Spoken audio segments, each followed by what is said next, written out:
दोस्तों, आपने कहानी के पहले भाग में पढ़ा, मेघा जिम्मी के साथ छत पर आ गई थी।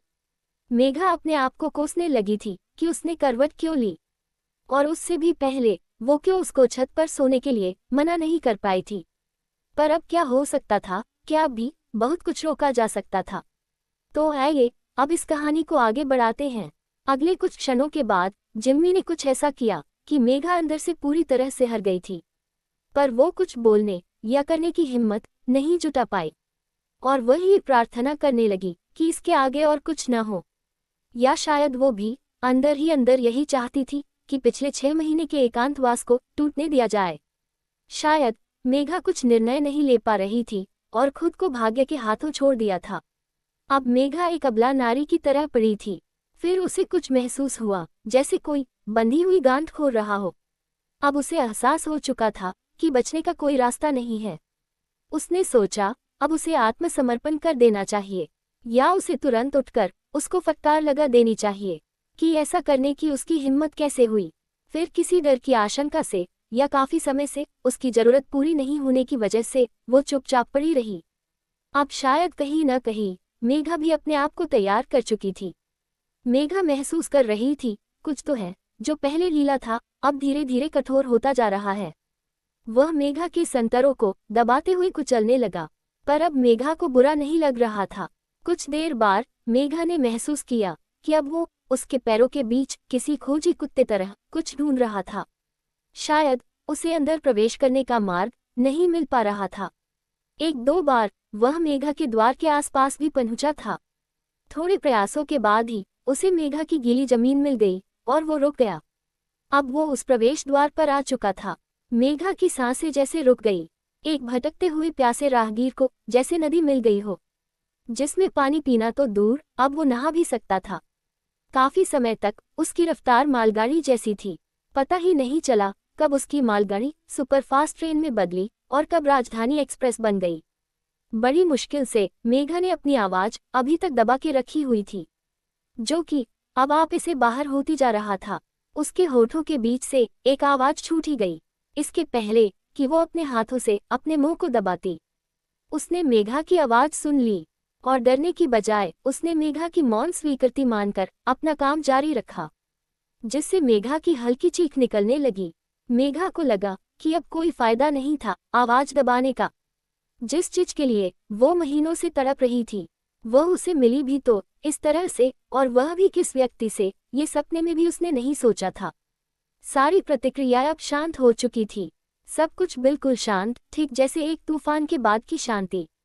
कुछ क्षणों के बाद अपनी चेतना को लौटाते हुए वह मेघा से अलग हुआ।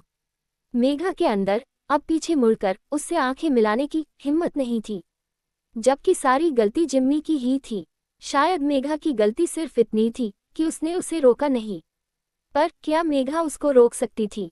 इसमें मेघा की क्या गलती थी? शायद इसमें उसके पति की गलती थी, जो इतने महीनों तक मेघा से दूर रहा था और उसे इस हाल में छोड़ दिया कि वो इस गलती में न चाहते हुए भागीदार बनी। मेघा ने अपने आप को सुव्यवस्थित किया। उसे यह सुनिश्चित करना था कि सुबह उठकर जब वो नीचे जाएगी तो उसकी हालत देखकर किसी को कुछ शक ना हो। अपने आप को ठीक करने के बाद जैसे ही वो मुड़ी, उसने देखा जिम्मी पहले से ही तैयार होकर खड़ा था और मेघा का इंतजार कर रहा था। मेघा ने सोचा, शायद कपड़े पहनते वक्त भी वो मेघा को घूर रहा होगा। पर फिर मेघा ने मन में सोचा, अब उधर देखने का क्या फायदा, सब कुछ तो वह पहले ही देख चुका है। मेघा फिर सोचने लगी, क्या जिम्मी को अपने किए पर शर्मिंदा नहीं होना चाहिए? गलती तो उसने की है, या फिर मेघा को उसे शुक्रिया कहना चाहिए था कि उसने मेघा को कई दिनों के बाद एक मानसिक और शारीरिक सुख की प्राप्ति कराई थी। काफी समय के बाद मेघा अपने आप को बहुत पूर्ण, तरोताजा और तंदुरुस्त महसूस करती। वह मेघा के पास चलते हुए आया और पास आकर खड़ा हो गया। मेघा को लगा वो उससे माफी मांगेगा और मेघा उसे झूठ मूठ का गुस्सा करके उसे डांट देगी, पर ऐसा कुछ नहीं हुआ। उसने कहा, 4:30 बज गए हैं और थोड़ी ही देर में सब लोग उठने लगेंगे, अब उसे नीचे चले जाना चाहिए। मेघा ने उसको दबे शब्दों में कहा, आप जरा मेरे आगे चलिए और देखिए कोई मुझे सीढ़ियों से उतरते हुए न देख ले। उसने तुरंत मेघा के हुक्म का पालना किया, और करता भी क्यों नहीं। मेघा ने उसको उसके एक सपना पूर्ण करने में साथ दिया जो नैतिक तौर पर गलत था। मेघा ने चैन की सांस ली कि सब ठीक है और किसी ने कुछ नहीं देखा। वो अपने सासू माँ के पास बैठी और थोड़ी ही देर में वो उठ गई। उन्होंने मेघा से पूछा, तू उठ गई?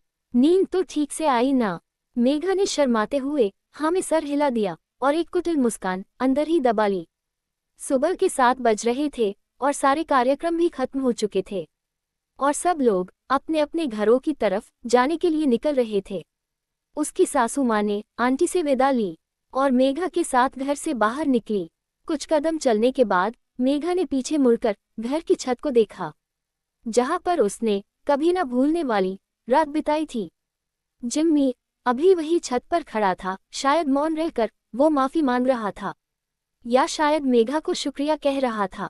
तभी उसने ऊपर से जोर से आवाज लगाई, मौसी, मंगलवार को दूसरा जागरण भी रखा है, याद रखना, जरूर आना है।